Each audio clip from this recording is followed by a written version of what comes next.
Bismillahirrahmanirrahim ve bihi nesta'in ve huve hayru nasirin ve mu'in. Kâlellâhul hakim fi kitabihil kerim. İz entum bil udvetid dunya ve hum bil udvetil kusva. Ve esfela minkum ve lev teba'idtum la ihtelaftum fil mi'ad. ولكن ليقضي الله أمرا كان مفعولا ليهلك من هلك عن بينة ويحيى من حي عن بينة وإن الله لسميع عليم صدق الله العلي العظيم. Bu mübarək ayə Bədir müharibəsində müharibəsi haqqında nazil olan ayədir. Yəni bu ayəni gətirməkdə hədəf budur ki, bugün dünyada baş verənlər bir növ sədri İslamda, İslamın əvvəlində baş verən müharibələri xatırladır. Bədir müharibəsi, Xəndək müharibəsi. İlk öncə Xəndək müharibəsinə iştirak edək ki, Xəndək müharibəsinin bir adı nə idi?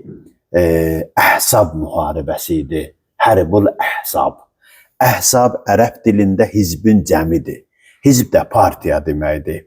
Yəni partiyalar, qəbilələr, müşrik qüvvələr, din düşmənləri cəmləşib Əhzab müharibəsində, Xəndək müharibəsində Mədinəyə hücum elədilər ki, bir dəfəlik müsəlmanların sonuna çıxsınlar, axırına çıxsınlar, İslama nöqtə qoysunlar. Və bu birləşmə bütün hərbi təchizatlarla, dövrünün ən müasir texnologiyaları ilə təchiz olunmuş halda Mədinəyə hücum elədilər. Mədinədə müsəlmanlara hücum elədilər. Lakin müsəlmanlar da öz növbəsində elmlə, zəkanla, təqvanla o müharibəyə qarşılıq verdilər. Və Peyğəmbərin Əhl-i Beytdən adlandırdığı Salman Farsının təşəbbüsü ilə Mədinə ətrafına xəndək qazdılar. Və o xəndəklə də müharibənin taleyini həll edə bildilər. Xəndəkdən cəmi 3 nəfər pəhləvan keçə bildi, müşrik pəhləvanı keçə bildi. Onlardan biri Əmr ibn Əbdüvvədin başçılığı ilə, o ərəb pəhlivanının başçılığı ilə ki, bu tərəfə keçmişdilər, müsəlmanlara meydan oxudular. Bu hadisələri bilirsiniz, sadəcə xatırladıram. Lakin orada bir dənə hadisə baş verdi.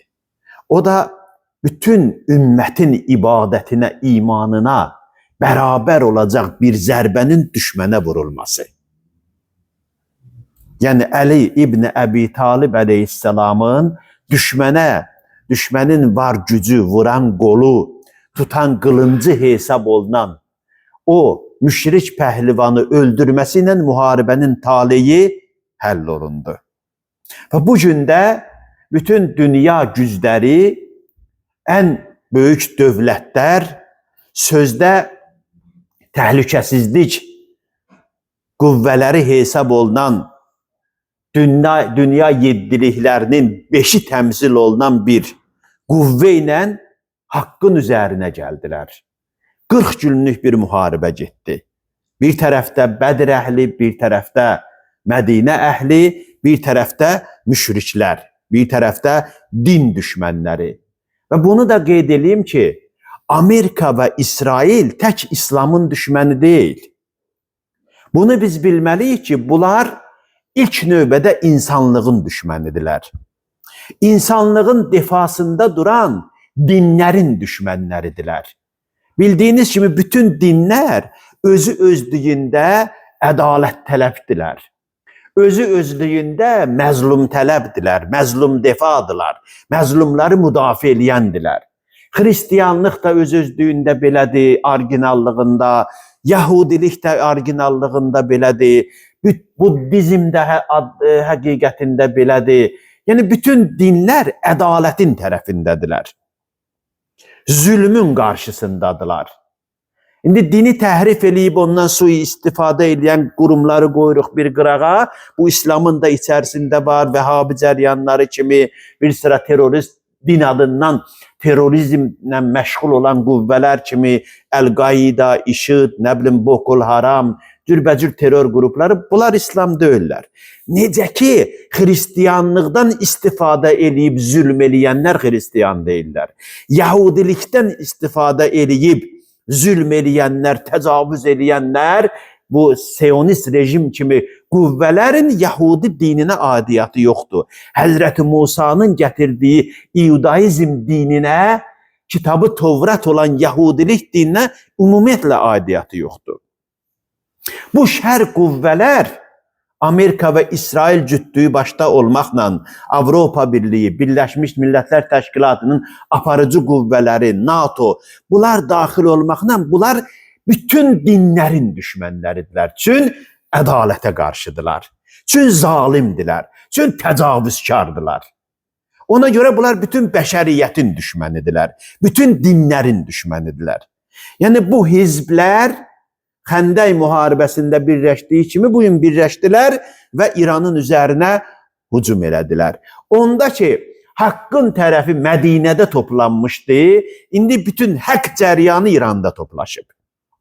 Və son olaylarda dünya müsəlmanlarının da dırnaqarası hocalarını, əfəndilərini, nə bilim, din xadimlərini də gördük ki, müsəlmanların başına bomba yağan bir vaxtda, Fələstində sünni qardaşlarımızın qanı axan bir vaxtda bunlar minbərlərdən çıxıb başladılar ki, Şiyə düşməndi, belə olmalıdır, nə bilim, Ələvilər elə olmalıdır, cürbəcür dini cəryanları, ayrı seçkilikləri ortalığa atıb, ictimai rəyi Amerika-İsrail cütlüyünün təcavüzündən yayındırmağa çalışdılar. Bunlar bir mənalı olaraq din düşmənləridirlər İslam obrazında.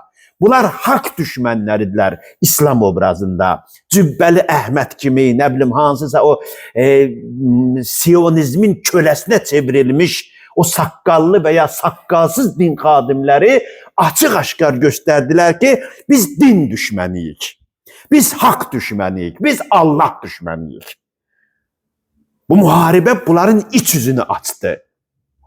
Məsələn, o ölkənin xalqları, Türkiyəli, sünni qardaşlarımız qalxdılar ayağa, dedilər ki, bəs İran tutalım ki, Şiyyədir, Amerika sünnidir, İsrail sünnidir, sən onun tərəfini saxlayırsan. Bu insanların iç yüzünü bu açdı, göstərdi ki, bu din adından istifadə eləyən müftəxorların özü nədir? Münafiqlərdilər, din düşmənləridirlər, din deyə.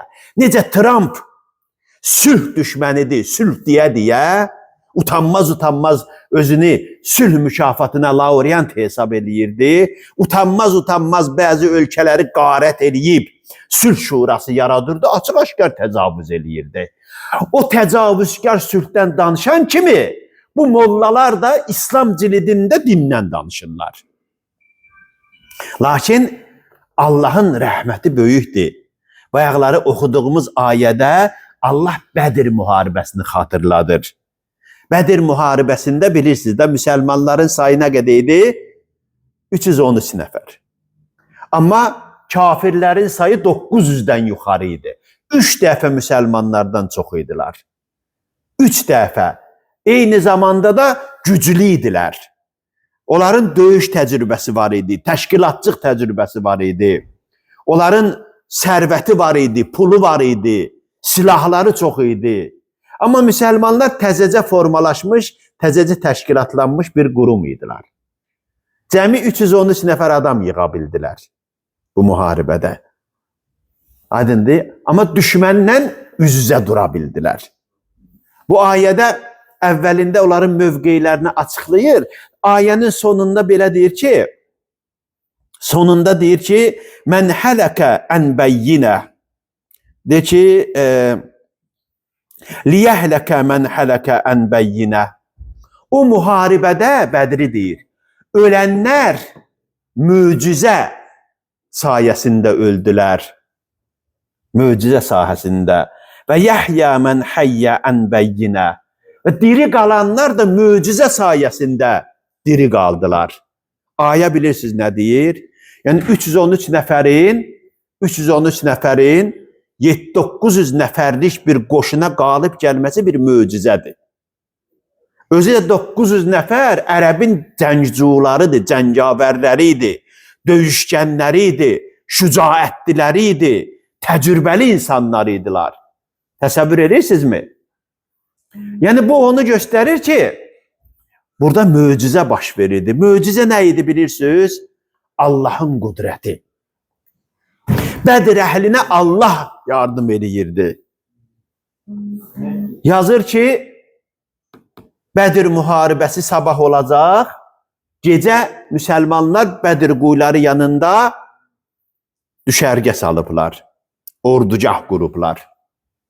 Çoxdur, ayın qarandıq olan bir gecəsidir. Qarandıq bir gecədir. Vahimə basır. Səhradır. Peyğəmbər əleyhissalam buyurdu ki, səhabələrdən kim gedib Bədir quyusundan su gətirə bilər? 313 nəfərin arasından bir dənə cəsarətli oğlan çıxmadı ki, mən gedib çıxıb gətirərəm. Filan kəsin İslamı qəbul olması ilə İslam şücaətdəndir, nə bilim, qudrət tapdı, müsəlmanlar ürəkləndi. Bu cəsarətli oğlanların bir dənəsindən səs çıxmadı. Necə Xəndək müharibəsində Əmr ibn Əbdüvvəd cəngavər tələb eləyəndə, döyüşçü tələb eləyəndə hamısı səsin çıxartmırdı, bir tində durmuşdular, gizlənmişdilər. Bu anda da belə oldu. Yenə də Laura dilləndəsi,